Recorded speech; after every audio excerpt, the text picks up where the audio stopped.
Welcome, Rabbi Lapin. It is wonderful to have you. I'm delighted that you would join us, and I'm really looking forward to our conversation today. Thank you, Dr. Smith. I was blown away out of the blue to hear from you. I mean, gosh, this is a relatively obscure reference in my book, Thou Shalt Prosper. Yes. And I never even knew at the time that there's a foundation for the study of cycles. I didn't even know that. I just had my own interest. And out of the blue comes an invitation from you to come on your show and talk about it. I was thrilled.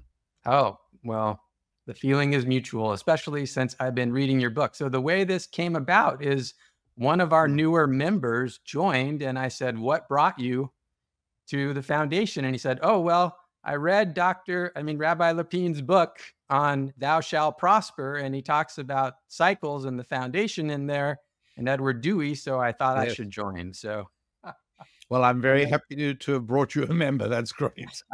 So you are in Los Angeles, and the foundation used to be headquartered in Los Angeles. So, and is now located. Where is it now?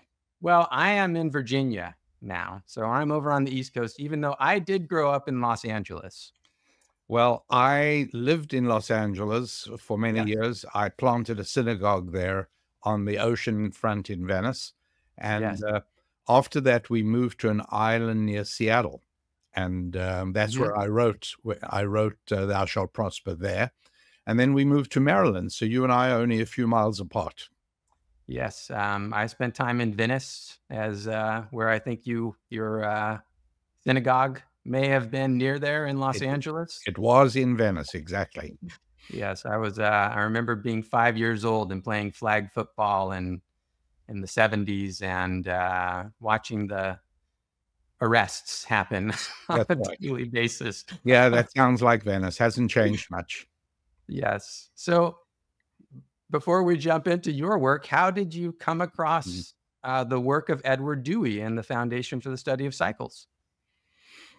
Well, cycles in the entire worldview of ancient Jewish wisdom are very important.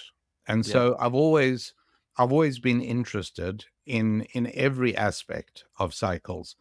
Everything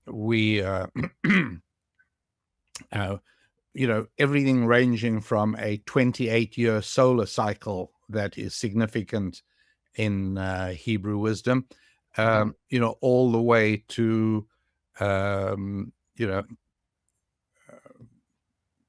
thousands of millions of cycles per second in radio frequency energy, or the frequency of electromagnetic radiation in the visible color spectrum.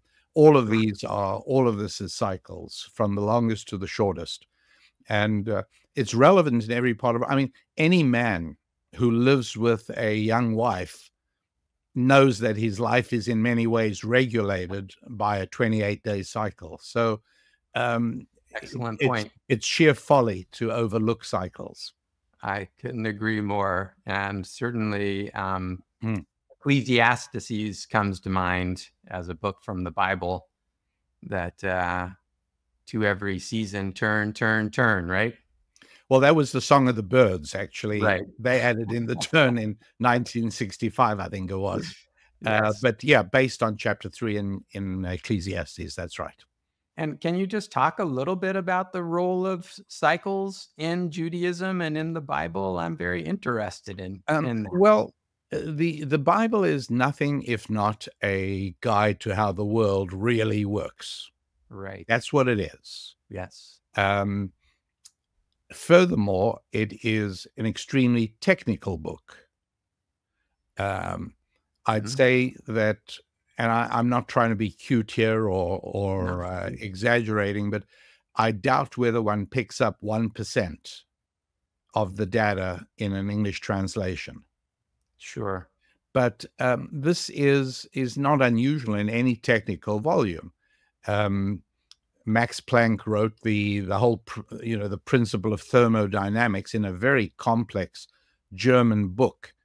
And anybody who feels that the book is beyond them because it is in German, I invite them to get hold of a very good English translation by a South African professor, done in the early part of the 20th century, and the book is translated into very good English. You still won't understand it. Right. The problem isn't that, you know, it's the technical data. And a lot of us are accustomed to assuming that the Bible is a lengthy narrative of anachronistic occurrences and long forgotten people and ancient mythologies, when in fact it's a data stream encoded into a narrative. And so, so a large part of that, of course, also includes information on cycles, starting off at the very beginning. The most fundamental cycle that we human beings become aware of soon after we gain sentience as infants is day and night, is the rotation of the Earth on its axis. And then, you know, we start realizing after that that there are longer cycles. There is a 29 or 30-day lunar cycle, and there's a 365 and a quarter day solar cycle. And the interesting thing is that the week cycle, the 7-day cycle, is not rooted in any astrophysical phenomenon. There is no visible heavenly body that has an orbit based on 7 days. And that's kind of interesting because it is interesting. Because, you know, you can imagine that it would make perfect sense that, you know, some ancient wise man sitting on the beach one night suddenly realizes that there's a 30-day lunar cycle. And he's already discovered there's a 365-day cycle. And so he says to his people, hey, everybody, you know, got a great idea. Why don't we just put 12 of these lunar cycles in one of these solar cycles? Now, it's true that, you know, 12 times 30 is 360, but I got a simple idea. We'll make 6 of these cycles have 31 days instead of 30. And we can alternate them roughly, and that'll give us 366. We need 365, no problem. You know, we'll lop off 1 day in the second month, and we'll get it to 365. And people are going to say, fantastic. They're going to throw a banquet for him. He's man of the year. Everything is fantastic because he's given them an operational calendar. And then they're going to say to him, you know, a lot of our people here don't like waiting for 30 days to get paid. We'd rather there was a shorter time frame as well, a shorter cycle. And he'll say, okay, fine. And he goes back to his beach and lies on the back and looks at the heavens, comes up with absolutely nothing at all. And so he says to them, he says, look, I'm happy to give you a shorter one. Do you mind if it's not based on any heavenly body? I'll just come up. Oh, we don't care. We trust you. You're the man of the year. How many days is he going to make his cycle that is somewhere between 1 day and 30 days? 10 comes to mind, or 3. 10's not bad. 3 is terrible. 5 is best because 5 divides into 30 and it also divides into 365. Okay. And so, you know, roundabout now, Dr. Smith, you're probably starting to put in an order. Do you use a paper calendar at all? I do, yes. Me too. And roundabout now, I'm getting ready to order my 2025 calendar. Right.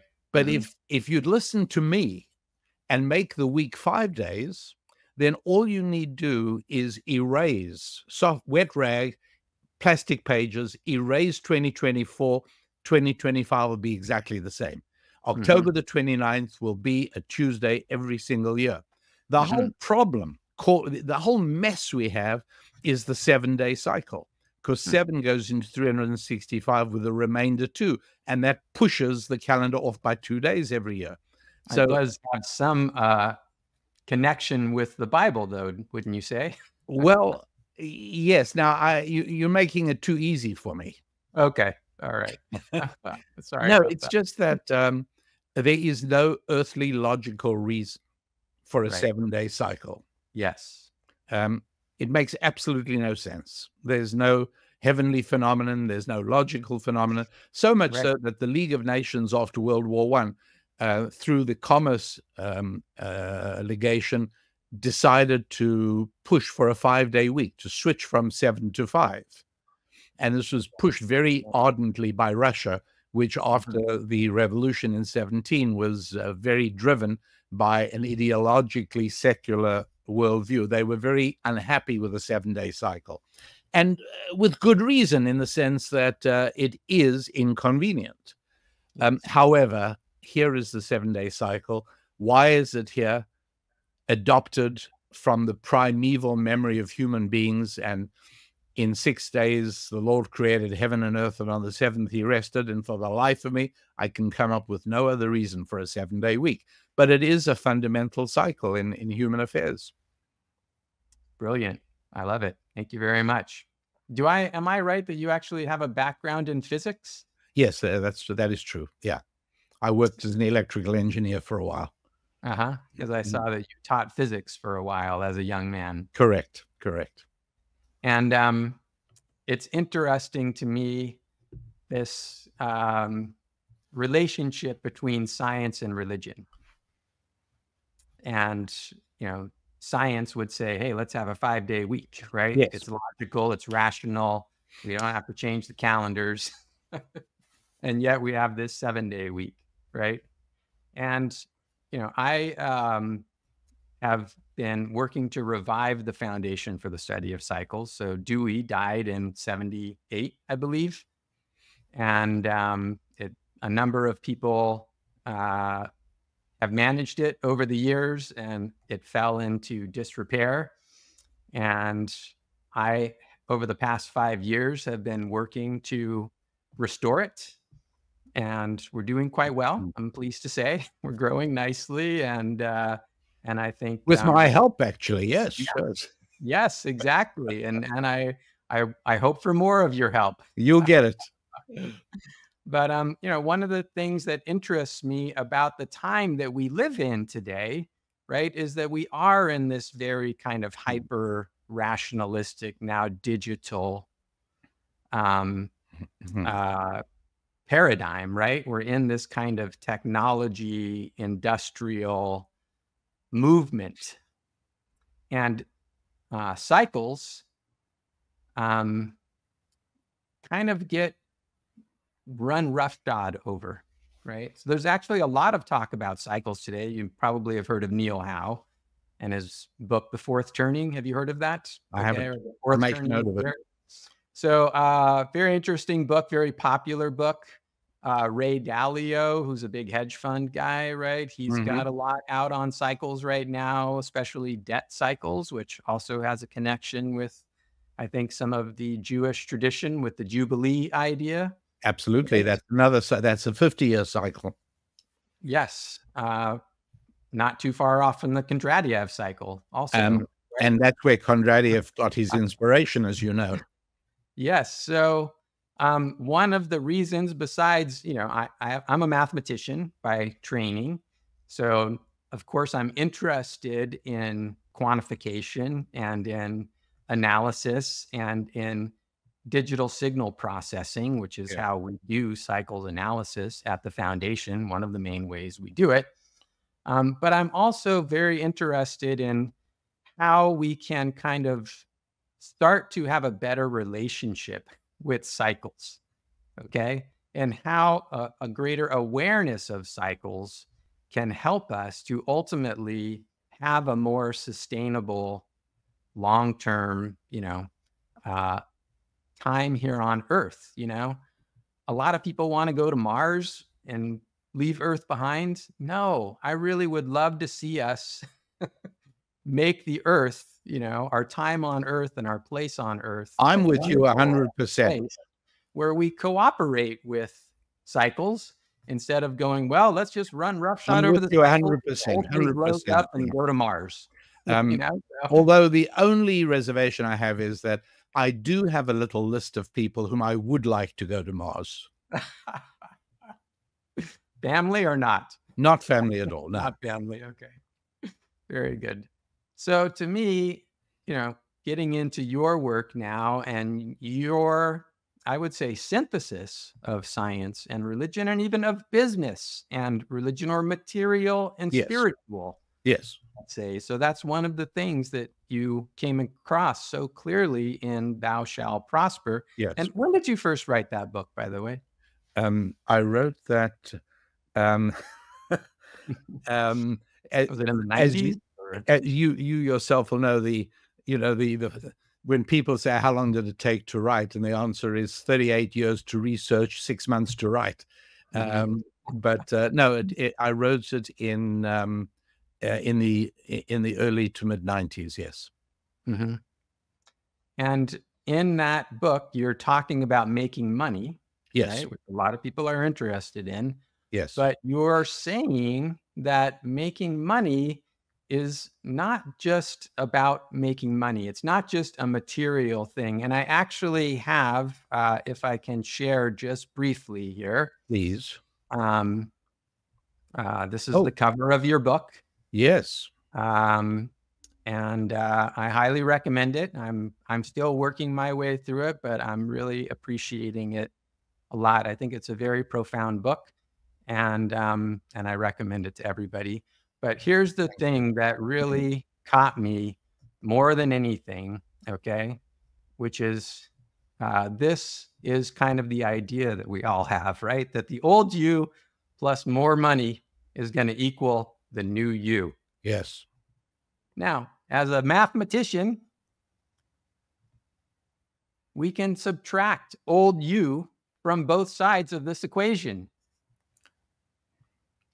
And we end up with more money equals new you minus old you. That's really nice. It is beautiful. I mean, that is, I just loved that. And in other words, you have to shed your old ways of looking at money if you want to change your entire financial paradigm. That's beautiful. Yeah. I like that. That's what I would like to speak about with you, because I think you articulated that very beautifully. I do think it's related to cycles as well. But just talk a little bit about what inspired you to kind of reframe this pursuit of money as something that requires like personal change and behavioral change, and even how you equate wealth and wisdom. Yes. It was a shocking thing for me, because I found myself doing many speeches and lectures for Christian audiences.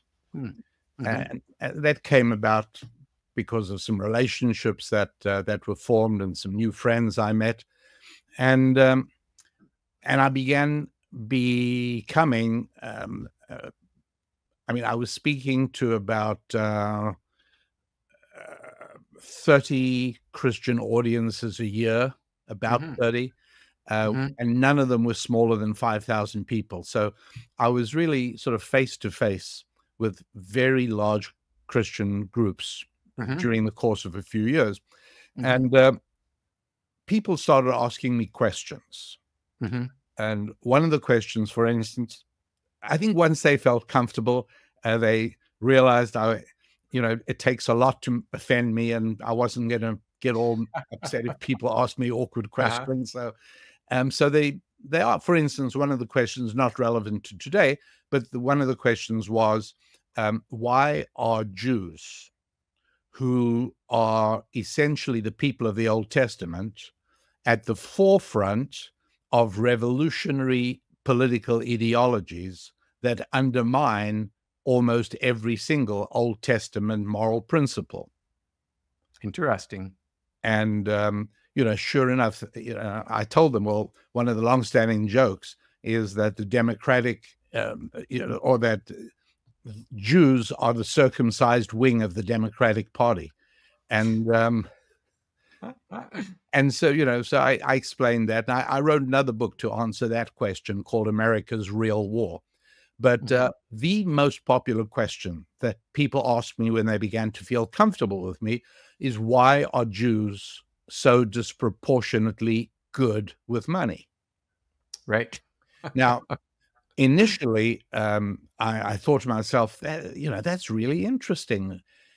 Are they right about that? Or is it a sort of anti-Semitic meme, Well, Jews and money. But it didn't take That long. wasn't part of your identity as a Jew, that I'm good with money. Yeah, right. Yeah, never occurred to me. Right. And I'm not even sure I was actually. But I'm much better now. But and so I started looking into it, Yes. and it became abundantly clear to me that they were absolutely right. It's not to say there are no poor Jews, but the fact is Jews are overrepresented among the ranks of the successful. Yes. With the Jewish population in the United States being about 1.5, a little less than 1.5% of the population, the Forbes 400 list should have about 6 Jews on it. It's usually got about 60, very often more than that. Wow. I'd call that an overrepresentation. I'd call that an overrepresentation for sure. Statistical outlier. And then, I started keeping my eyes open on this, and I saw that in the 13th century, Jews in England dominated the world of finance. The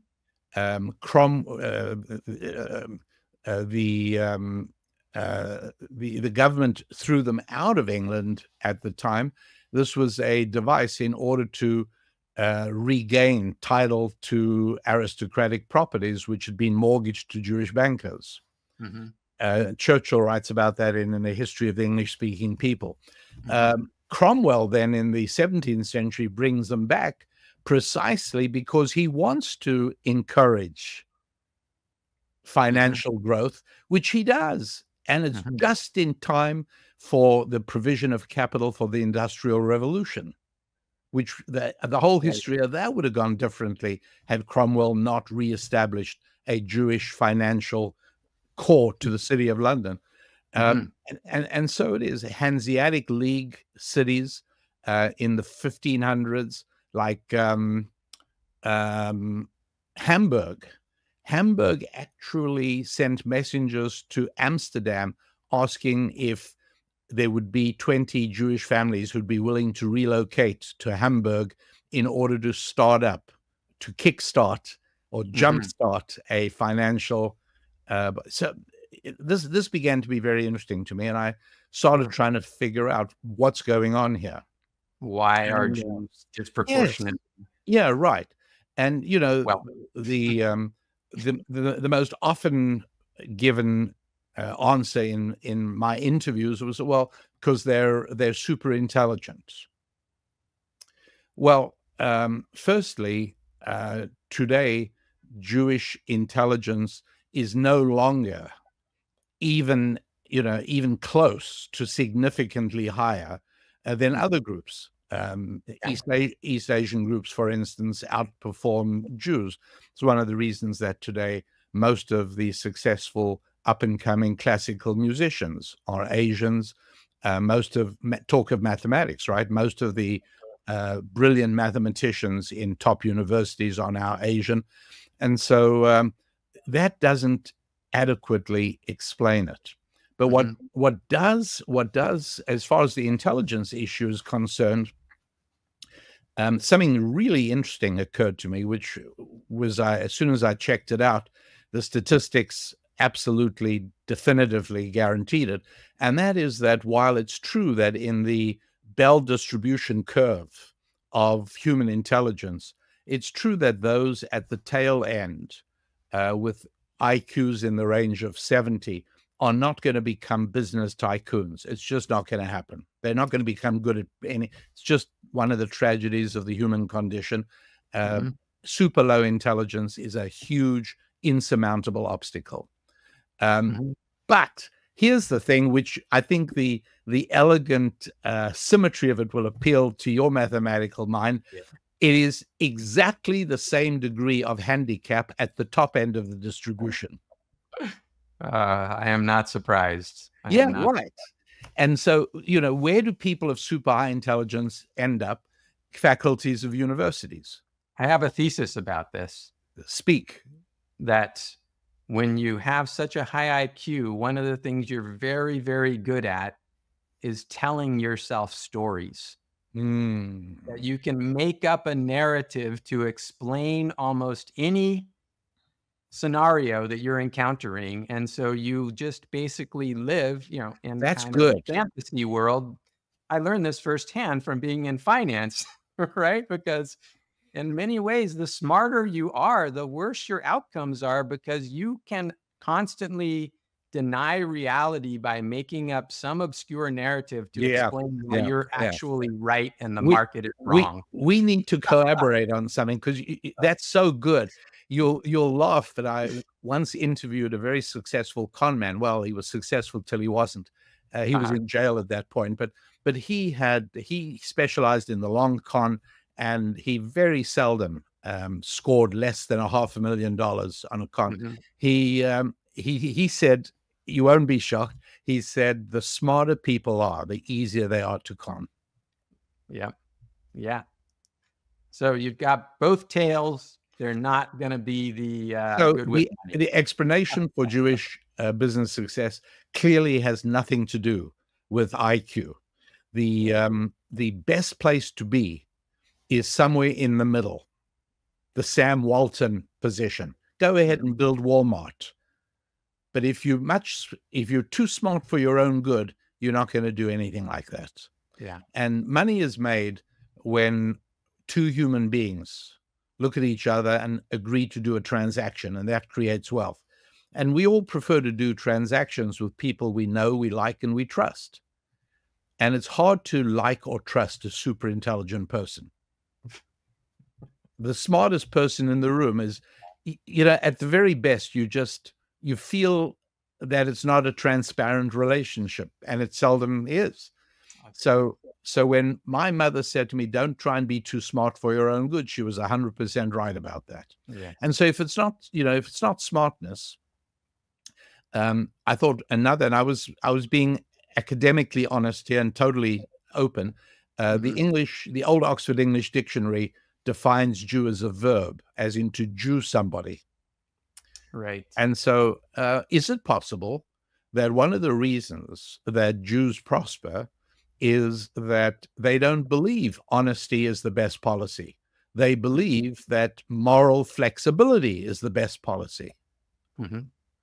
And so I did many, many, many interviews with people who had a lifetime of experience doing business with Jews. One guy lost his father when he was 7. He grew up in Natchez in the South, Missouri, and his mom, when he was 11, his mom sent him out to get a job, and she gave him the names of 2 Jewish businessmen. They had haberdashery stores in town, and she said, don't come home till you got one of them to hire you. And this guy is today a major entrepreneur in the medical industry, and he says that he owes everything to this Jewish guy who took him in as a young teenager.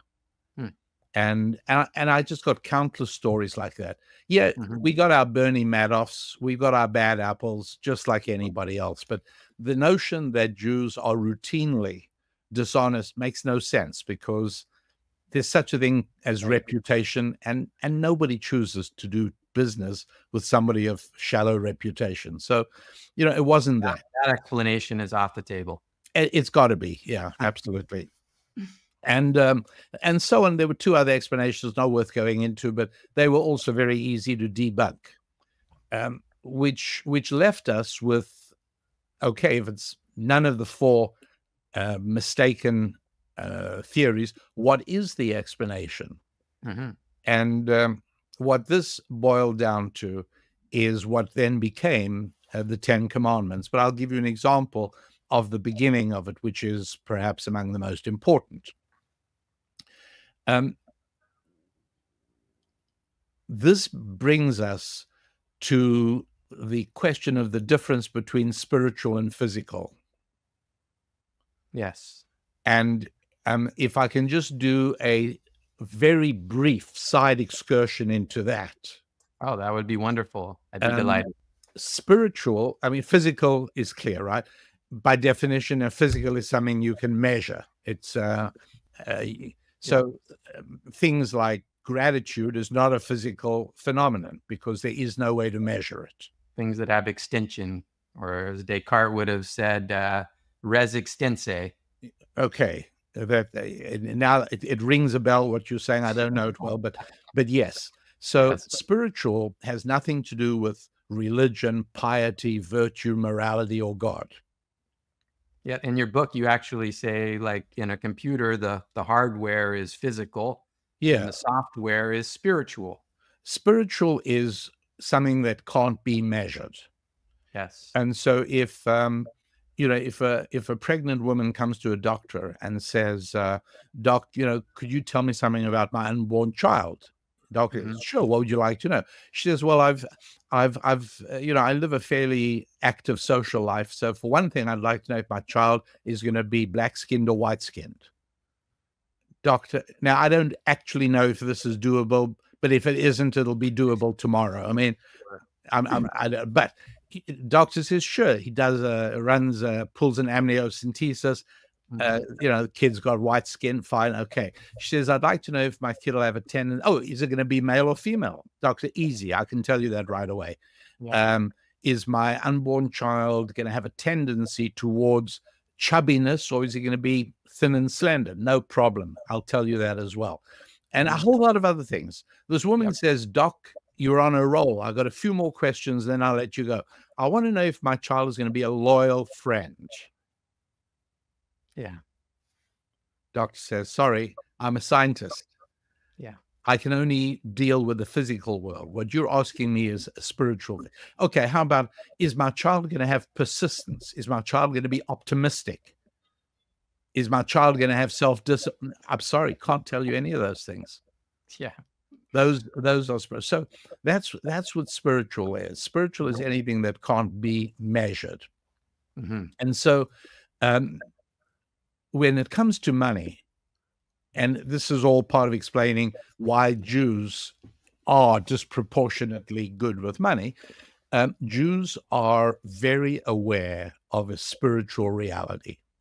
And so an economist is really bothered by certain aspects of economics. In fact, they used to call it the dismal science. Of course. And one of the problems is that the economist cannot explain why my wife will drive across town to a station where gasoline is 7 cents a gallon less. And he'll say it's not worth your time, and it's not worth the gas you're going to use going there. But he doesn't realize that my wife is from Brooklyn, and she has a spiritual desire to be frugal. And the fact that it may not necessarily actually be frugal isn't as important as the fact that it makes her feel good. Or when somebody, my jacket, all right, tailor-made jacket, $400. But I've got a set of overalls that I use when I work on my boat that cost $16. You step into them, you zip it up. It's the most wonderful garment. Yes. But I wouldn't dream of appearing on your show wearing it. Right. So why? Well, it's the spiritual quality of clothing. Clothing doesn't just fill the need of protecting us from weather extremes and from thorn bushes. It has something to do with our dignity and sense of self. That's spiritual. You're right on the spiritual thing again. That's not physical. There's no way to measure dignity. There's no way to measure sense of self. Yes. And so the question is, what is money? And becomes really important because one of the many interesting differences between physical and spiritual is that my phone, physical object, and it can only be in one place in the space-time continuum. And so at this moment, it's on my hand. And that means it's not anywhere else. Yep. And because of this rule, if I was at the Grand Central Station last October the 29th and I go there today, I'm not going to run into myself because my body is physical and it can only be in one place in space-time. Now, money is different. And so are other things that are spiritual. For instance, music is spiritual because I can measure sound. I can certainly take an audio frequency analyzer, and I can definitely measure frequencies of noises, but it would be very difficult, if not impossible, to tell the difference between random sounds and a Beethoven symphony. Yes. With artificial intelligence, you might be able to generate something that's going to pick out the difference. But I can definitely create a machine that'll produce music, but I cannot create a machine that will predictably bring a lump to a human throat. Only a human composer can do that. And that's why composers are still used for movie music, because the director says, this is the kind of emotion I want to produce in the audience. There is no machine that can do that, because the reaction to music happens inside our souls. Yeah, I've experienced this a little bit lately because I think a lot about artificial intelligence and what it is and what it isn't. My children are all involved with music, and I go to their recitals. And even the simplest music recital, where you have children just starting from 5 years old up to, young adults who have mastered a complex piece of music, it's such a different experience to listen to a human being play music. Yes. Than it is, if it's a recorded piece of music, and that it was produced by a human being, there's an awe that comes along with that, right? Yeah. But the artificial intelligence generated music just doesn't do that at all. A week ago, last Tuesday night, I listened to a grandson of mine and his friend. Yeah. His friend played violin. My grandson plays cello. And the two of them played an arrangement of a Brandenburg concerto, a Bach concerto. It was breathtaking and moving and emotional. And I don't know about you, but if you think of like a group of robots up there doing that, do you think it would have the same impact on you? No. I don't think so either. No. It wouldn't on me. And so money is, if you see it as a physical phenomenon, which it manifestly is not, because money is not a strip of colored paper or a metallic disc or an arrangement of iron oxide molecules on the magnetic strip on your credit card. Money is something different. And what is it? It's an intangible. And the reason that's important is because if you take my cell phone away from me, now you're up one cell phone, I'm down one cell phone. But if I sell you my cell phone, I'm now down one cell phone, but I have $200 in return, which I must value at more than I did the cell phone. Otherwise, I would not have agreed to this voluntary transaction. I didn't need my cell phone anymore. Its value to me was definitely less than $200. And so I'm now up whatever the difference is between the value I had it on in my own personal financial statement, not GAAP accounting or SEC accounting rules, but in reality, I've benefited in this transaction, but so have you. Because you were going to go and spend $400 on a phone at the store, and now you got mine, which is just as good, except it's used, but you get it for $200. So you're ahead of the game. So the net gain is, you might estimate that you've gained $200 on the transaction, and I might gain that I gained $100 or $200. The net gain to the economy is $300 or $400 in aggregate, and that's how wealth is created. But that's only because we don't see the transfer of money as being a loss. It's always a gain, provided it's not done by the government in a confiscatory fashion. But But if three human beings consensually do a transaction, okay, all of this depends on a full grasp of the difference between spiritual and physical. And the realization that, if my grandpa buried $1,000 in a wall of my house, and now 60 years later, I pull $1,000 out, the $1,000 he put there, I'm now holding in my hand. It's 10 $100 bills. And I'm all excited because everyone used to speak about grandpa once hid away $1,000. Well, I got it in my hands now, excepting that when grandpa hid it, you could buy a nice late model car with that money. Right.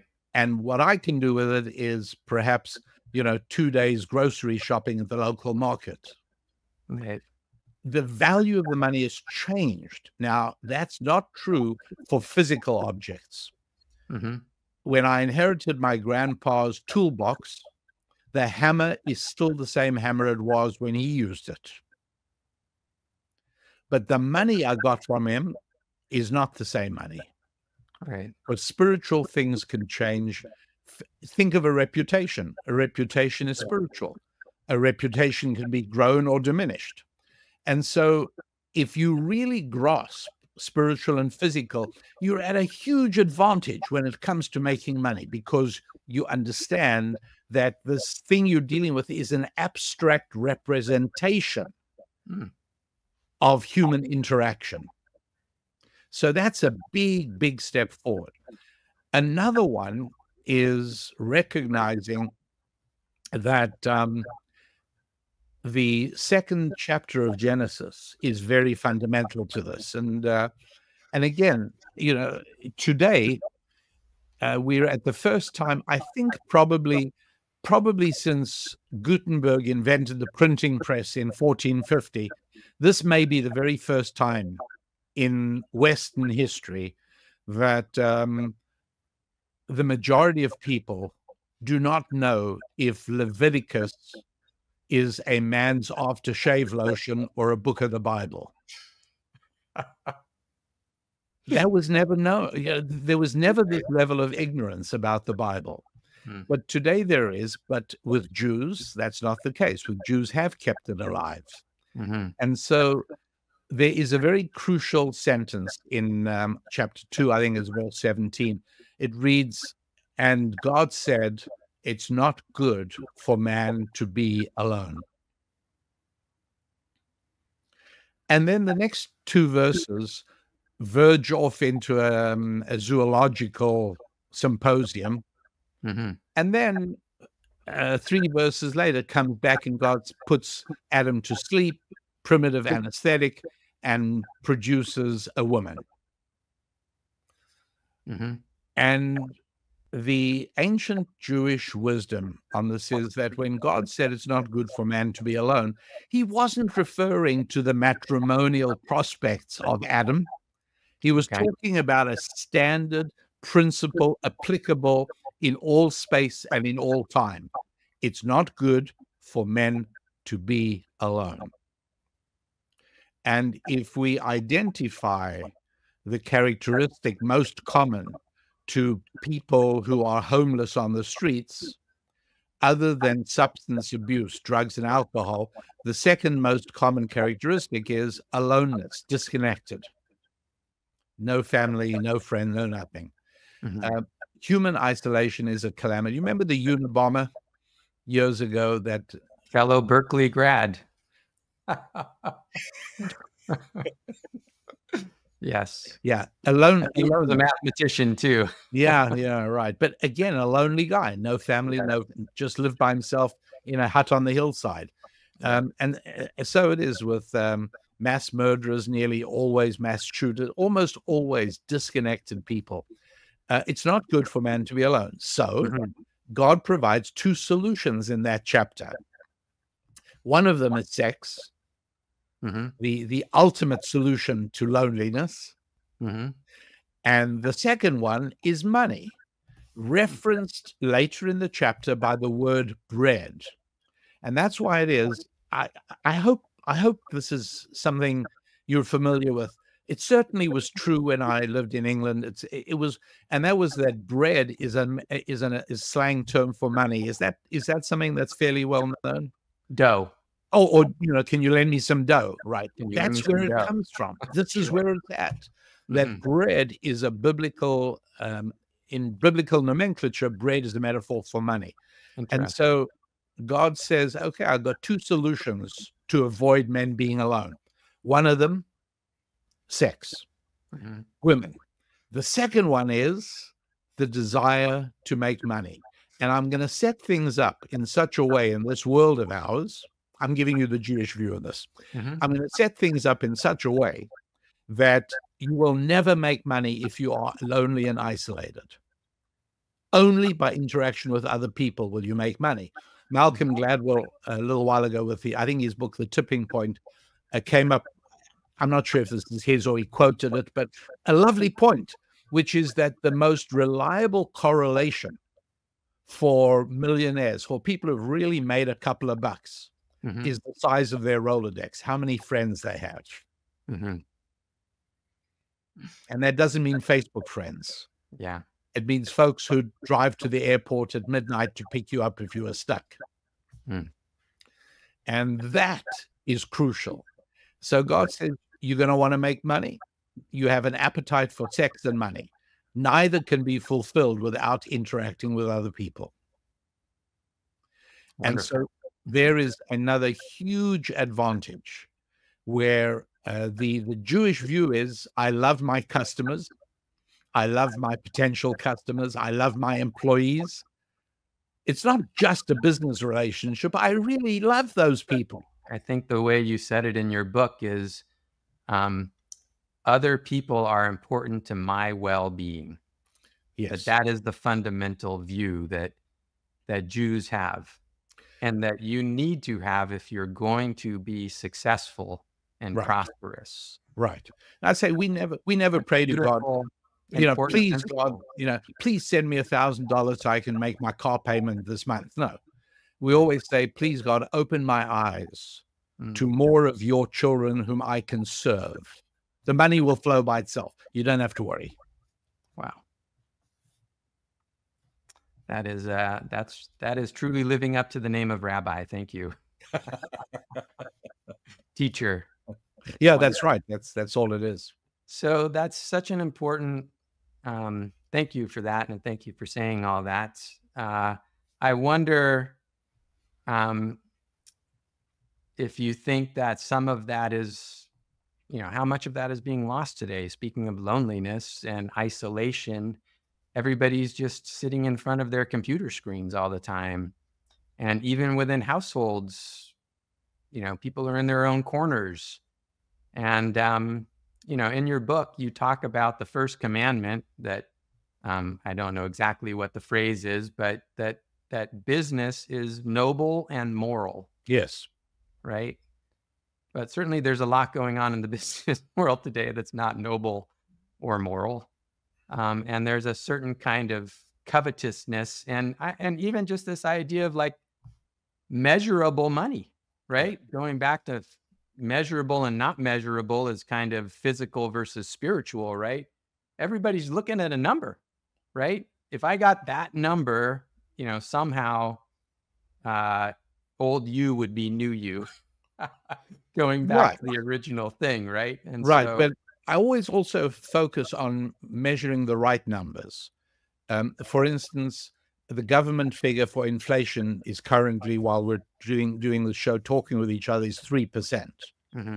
Now, any normal human being who buys gas for his car and who goes to the market and buys stuff, do your own calculation and you'll see that it's a minimum of 8%.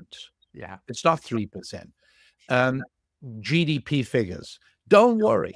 The national debt is $35 trillion. But if you look at it at a proportion of gross domestic product, well, it's only, but gross domestic product is a government distorted figure. And or in exactly the same way that management of a company can massage figures in the financial statement. There's a lot of latitude. how GDP is calculated by the government is also allows a lot of latitude. So you want to know how a country is doing, in my view, ignore GDP, because that's not a figure that you can trust. Look at the aggregate value of all goods shipped by rail and by truck. Look at how many construction cranes are at work. Look at the aggregate total of bank loans that have been issued. Looking at manufacturing figures, looking at real things that can't be fiddled, you'll get a much more accurate figure of growth. When you do that, it turns out the national debt is a totally different kettle of fish, much more alarming. And so, measurement and being skeptical, and Jews have always been skeptical of government, obviously, because they've so often been victims of governmental bodies. Those are among the advantages that the Jewish system teaches. And my excitement was discovering that that being disproportionately successful with money had nothing to do with any of these unchangeable factors, but instead could be condensed into 10 fundamental principles that anybody could learn and employ in their own lives. And that was hugely exciting for me. And rightfully so. And well done. Thank you. Excuse me just 1 minute while I just check on our time. So we're at about 5 minutes before the hour. So do we have another 10 or 15 minutes? Yes, we do, Dr. Smith. Yes. I'm certainly enjoying talking with you. Likewise, I'm enjoying it a lot. So, you've talked about understanding money and understanding relationships with people as spiritual things. But there's also something else here, which is your religion. And it seems like, you said Jews are aware of spiritual things, right? So how do people in general kind of transition into a spiritual understanding of business? You mentioned literacy and education as being one of the things that Jews value that helps inform that. Yes. Certainly reading the Bible is part of that. So do you think that there's a general way besides reading your book? Yeah. And how do we get more the business professional in me says, no, you got to read the book, and not at the library. It doesn't work when you borrow it from the library. You got to buy it. But in order to sort of preserve a shred of my veracity, I'll have to say no. There are many ways of grasping that, and it's worthwhile. Those people who are raising children, and children are still young, that's the time to really start helping them understand. And the way to do that is to help people understand the motivation as to why they do certain things. And then we quickly discover that we humans have easily identifiable physical needs: water, oxygen, food. But we also have spiritual needs, albeit they are less identifiable. What are our spiritual needs? Well, excuse me. We all need the esteem of other people, whether we like it or not. We all need to have in our lives some other people who think well of us. Indeed. And this is why even the most lonely, isolated Los Angeles gangster wants to be part of a gang. Yes. We're tribal people. The need to connect with other people, that's a spiritual need. Yes. And we have to recognize that. And it seems like it's a need that's being abused today. Isn't it? Yes, I agree with you. By the media. Yeah, very much so. Yeah, no, we're living at the moment in difficult times.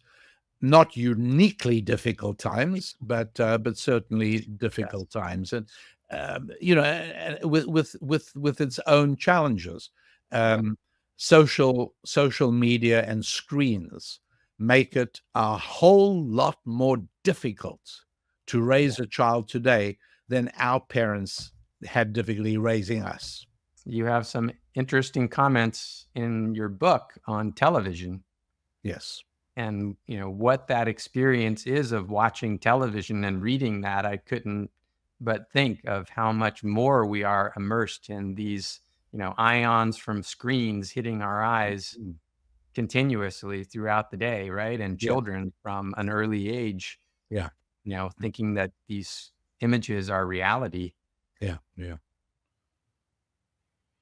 Another example of that would be, although we anthropomorphize animals these days, the reality is that an animal kept in a zoo lives to a ripe old age. Generally speaking,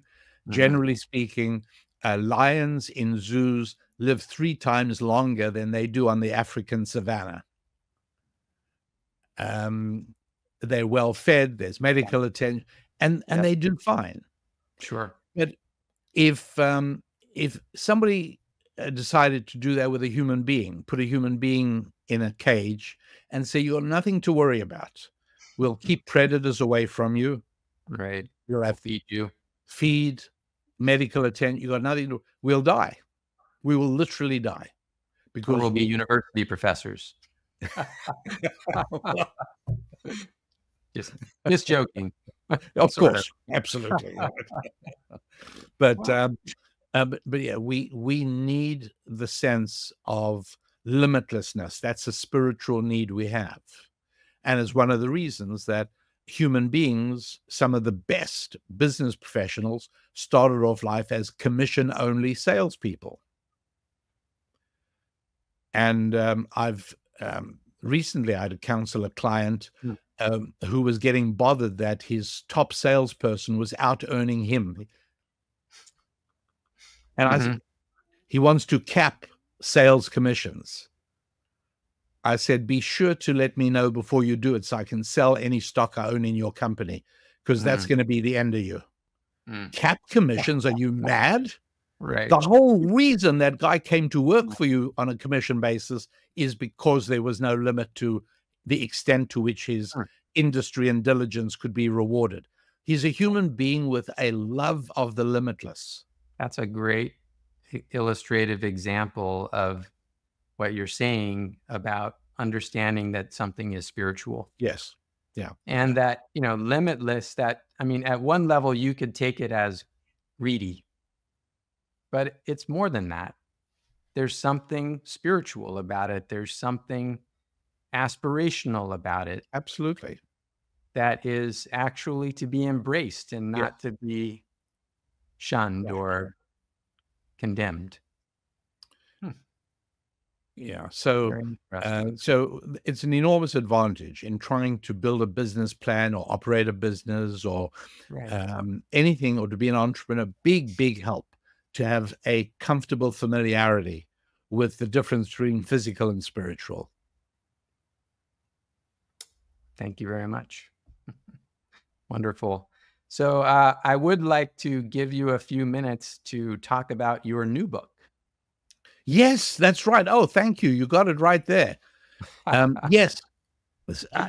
So how is this building on what you did in Thou ShallProsper? And tell us about it, please. Really interested. And holism is an important idea for me. I actually got my PhD in systems science. Oh, then Russell. The whole being greater than the sum of parts. Did you know Russell Aiken, one of the masters of system thought? No, it's not jumping to. Doesn't ring a bell. Yeah. Okay, yeah, no, Okay, carry on. Systems are hugely important. Yes. Yes, they are. One of the things I learned from him was the idea that if you decide to build your own car, like Elon Musk, but you weren't as capable as he was, and you decide, well, I'm going to buy the best engine out there. So, good, I'll buy the BMW W12 configuration 12-cylinder engine. That's the best engine. Then I'm going to buy Brembo brakes, and then I'm going to get Dunlop tires, and then I'll hire a mechanic to put them all together. That car is not going to be nearly as good as the least expensive Hyundai, because it's not a system. It wasn't designed and built as a system. It was a whole bunch of separate pieces thrown together. Yes. And the genius of a modern automobile is the integration of all the components and of all the parts. And yes. And we all like roadmaps. We all like something that makes sense. Spiritual, even. Yeah. That integration. Right. And so I wanted to come up with something that would encapsulate not only the different aspects of a happy and fulfilling life, but most particularly how they all integrated with one another as part of a system. And you've heard of the 5 books of Moses. Well, why it was 5 is exactly why I realized that there were 5 parts to a successful life as well. Just to be a marketer, I turn them all into words that start with the letter F. But it didn't have to be. But they are family. Now, family are all relationships that flow from sex, because the whole reason that we have Thanksgiving with uncles and aunts and cousins is because many, many years ago, grandpa and grandma found ecstasy in one another's arms. And so we have family. So everything having to do with family falls under family. Finance is everything having to do with finance. So my relationship with my customers, my relationship with people who work for me, my relationship with my lenders, everything, everything having to, and my relationship with my bank account and my money. And as the great American psychologist William James once put it, it's my relationship with my yacht and my horse. He lived in better times. And, but all of those things. Relationships that are neither financial nor family sexual based are friendship. That's the third F. And that's political clubs, hobby clubs, sports associations, parent-teacher association, my group that supports the local young people's orchestra, whatever it is. All of that falls under friends. And then we have, after that, fitness, our relationship with our own bodies. Interesting. And then finally, faith, which is a catch-all for the spiritual, everything that's spiritual. And those, basically, what it boils down to is that if you got a few dollars in the bank and you got a great family and you're reasonably healthy and you got a nice social life and you're kind of okay with God as well, you really have very little to complain about in life. I love it. That's beautiful. And that book, that new book, is how these things help one another. Why it is that somebody who says, I'm going to focus on making money till I'm 30 and then I'll think about family, really needs a lot of help, because he's making a critical and fatal error. Why somebody doesn't see a connection between money and health, or between friendship and finance. All of these things need to be understood and worked and developed simultaneously.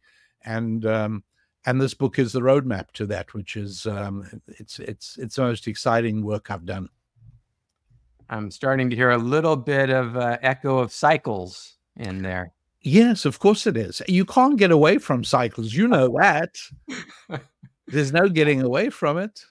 That is absolutely true. I do a lot of measuring cycles, but you're talking about spiritual cycles. Yes, and also kind of, I like how you're describing now. Don't silo things. Let them all work together. Let them interact, and kind of go through cycles. Very much so, and also to recognize where we might be in a larger cycle. Not to sound too Spenglerian, but there is such a thing as cycles of societies, and And, it's not hard to see. And they typically run for about 250 years, whether you're looking at the Babylonian or the Roman or the English or the pre-Soviet Russian Empire. It's always about 10 generations to rise to affluence, power, and influence, and then to decline through decadence to essentially oblivion. And so knowing where you are in that cycle can be of enormous assistance in your financial quest. Generational cycles is the subject of Neil Howe's book, The Fourth Turning. He actually originally wrote the book with William Strauss back in the early 2000s, I think. But his new book is called The Fourth Turning is Here. It was a bestseller and definitely worth your time. Thank you. That idea of he has a 4-generational cycle that kind of repeats, particularly in American history, which is very interesting. And then, 3 of those equal your 250-year cycle. And he calls that full cycle of 80 to 90 years a secula. I will take a look. Thank you for the tip. Yeah, I think you'll be very interested in it. So I guess a lot of our people who are interested in cycles, and I'll close with this, and this has actually been a tension within the foundation since its origins 80 years ago, okay? And that there's been this aspiration to help, develop a science of cycles and to get a more integrated understanding of cycles in our world, right? Yes. And when Dewey, I don't know if you know much about his story, but he was the chief economist in the Hoover administration. Right. Right. And he was tasked by President Hoover to figure out what caused the Depression and the stock market collapse. And he talked to 100 different economists and got 100 different answers. Speaking of the dismal science, right? And then he started to learn about cycles. And then he started to connect not only economic cycles to wildlife biology cycles, predator-prey cycles, sunspot cycles, cycles from the Bible and many different sources, right? So there's this wonderful aspirational spiritual idea of cycles, right? But then the thing that most people give us money for is, can you help me predict the stock market? Yeah, right. And this has been, kind of a conflict within the foundation. It's interesting because I have all the archives and I can read the minutes from the meetings from 80 years ago. And it goes back that far. It goes back that far. It's like, well, we'd really like to do all these noble moral things, but really people just want to pay us for predicting the future. So how can we resolve that tension, Rabbi? How can we make this a spiritual endeavor that doesn't disregard also, the magic of markets and banking and finance, et cetera? I think that it's helpful to remember and to get used to the idea that making money is a moral and dignified enterprise. And that Samuel Johnson once put it, never is a man more innocently employed than when trying to further his own fortune. Because the only way he can do that, honestly, is by serving me. Unlike the government, I cannot reach into his pocket and take his money. And the only way I can get money is by serving other people who will give it to me voluntarily.